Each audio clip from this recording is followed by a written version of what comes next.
Alright, what's going on, man? Welcome back to the channel. I'm Ron, and today we're getting into some sleepers. There's not really sleepers anymore in fantasy football. It's kind of an old term, like guys like Matthew Berry used to use. But we're getting into guys that I'm drafting outside the first 10 rounds that I think can really pay off and be flex options and league winners this year. So, not gonna waste your time, not gonna waste my time. Let's go. My nitty bag, my kid, I got the juice, All right, now first up we got Duke Johnson. He's going at the 1305 as the 48th running back off the board. That's crazy, bro. This guy, I can't even comprehend how he has fallen this far in the fantasy community. 13th round? Not even inside the top 36 running backs. He's the all-time leading rusher at Miami. He's the second most. He has the second most yards in a single season there, and the third most in a single game there. And this is crazy because Miami is RBU in my opinion, or he's at least top five for RBU. They had Frank Gore, Edgar and James, Otis Anderson, Willis McGahee, Clinton Portis, Lamar Miller. They had an insane. They had an insane run of running backs come through their organization, and Duke Johnson sits at the top of that bitch, man. There's no way you can tell me that Duke Johnson is just a satellite back. He proved it in college. He ran the ball. He broke all these rushing records ahead of these legends in the game. For some reason, coaches in the NFL just don't see it that way, which I think is crazy, especially because Bill O'Brien was on the damn sideline last year watching Duke Johnson go crazy. When you look at the stats from last year, he was second in yards per touch, he was fourth in breakaway run rate, and he was top 10 in true yards per carry, which factors out those breakaway runs that he got earlier in the season. Or not early in the season, but that the breakout runs that he got altogether. He makes the most with the carries and the touches that he's given, and I'm not sure why Bill O'Brien hasn't been giving him the ball more. He's a top running back talent. He did it in college. He's efficient on the ground. It's just a matter of volume. And when you're getting a talent like this in the double digit rounds, is a no brainer. I'm grabbing Duke Johnson in the double digit rounds everywhere I can because David Johnson is ass. He doesn't have juice anymore. And the guy, he's getting old. He's getting these injuries. We've seen the gifs on Twitter of him running the ball for the Cardinals and getting like a 0 yard gain, looking like an absolute bum. He looks like a CFL player out there, man. I'm telling you, David Johnson. I know they invested all this capital in him, but in the 13th round, you can get a guy like Duke Johnson who has standalone flex value, and then you get the opportunity of David Johnson going down, which we know there's a huge chance that he could pull a hamstring, he could hurt his back again. David Johnson hasn't been able to get healthy for the past 3 years. So not only is Duke Johnson a flex option at face value, but you're getting a guy who could be a high end RB2, low end RB1 if the guy in front of him goes down. And we all know there's a very good chance that that happens with David Johnson. All right, next up we have a guy that I've been low key shitting on all off season, man. He's going in the 12th round as a wide receiver 52, and he's Henry Ruggs. This is a guy that I wrote about all offseason fading him, but that's in rookie drafts. There's a big difference between a top 12 rookie pick and a top 12 round redraft pick. If your 12th round pick in redraft busts, and you're fine. But if your first round pick in dynasty busts, then you're not looking too good, man. So there's a lot more. You have to really factor in more risk. But after that, like fifth round, after I've locked in my RB1, RB2, wide receiver one, wide receiver two, and flex, most likely, then I'm just shooting for straight upside the rest of the draft, man. So Henry Ruggs is just that. He has insane upside. When you look at his college profile, Henry Ruggs ran a 4.27, has a 90th percentile speed score, and a 98th percentile burst score. If you don't know what burst is, that's his like vertical jump and broad jump combined into a burst score.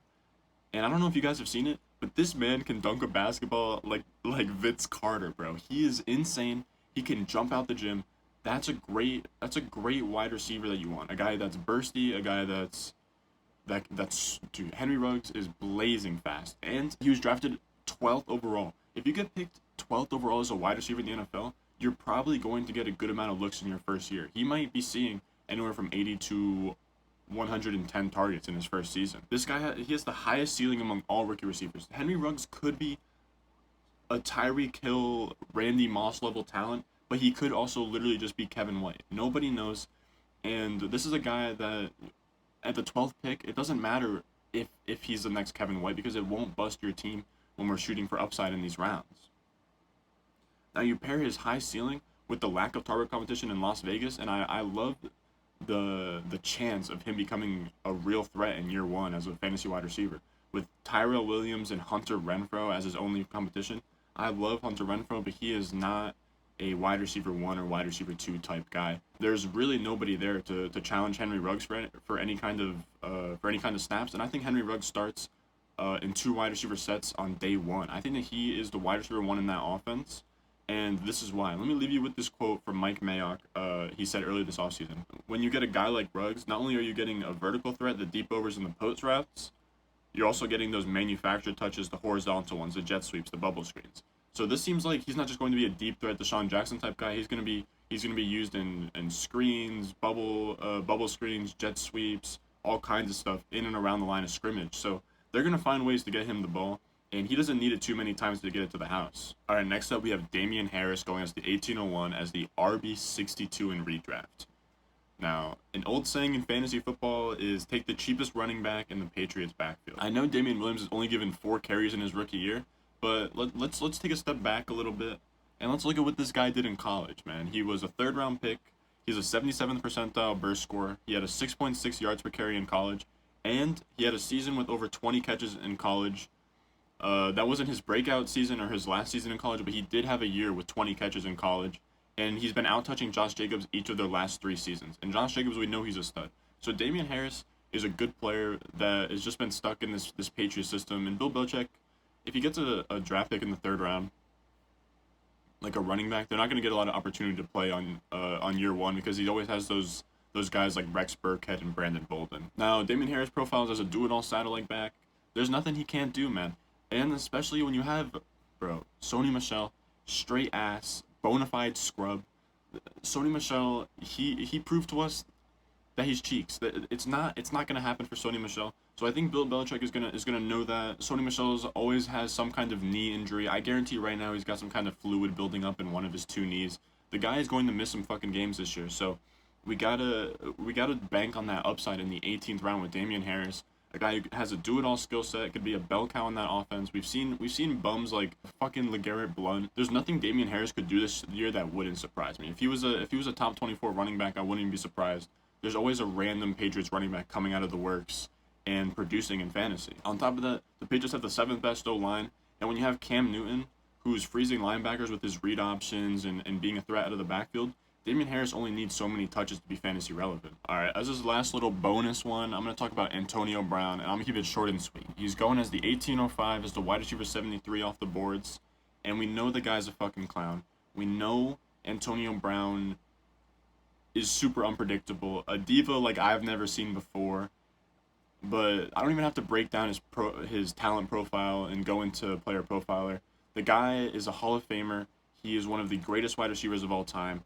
And I honestly think that if we're playing a fantasy draft league in real life as GMs for 1 season, I think there's a good chance that Antonio Brown might get picked off the board as the best wide receiver in the league. I think he's still a top 5 receiver in the league in terms of from a talent perspective. The guy is a stud. It's really just a matter of what's going on in his head, man. Nobody really fucking knows. Who knows if he's going to play? But when you're getting a guy in the 18th round, it doesn't matter. Antonio Brown has anywhere past the 10th round, he has the most upside. If he plays a full 16-game season, he's a wide receiver 1, maybe wide receiver 2 for you if you're unlucky. He has league-winning 100-catch upside past the 15th round. You gotta hit the button on him around that wide receiver, probably like 50-ish range for me. All right, if you made it this far, I appreciate the fuck out of you boys. If you're still here, go down below, subscribe, leave a like, comment. Let me know if there's other sleepers you guys like, but follow my Twitter at @RonStewart_. My draft guide's out down below, RonStewartDraftGuide.com. And as always, boys, I'll see you in the next one.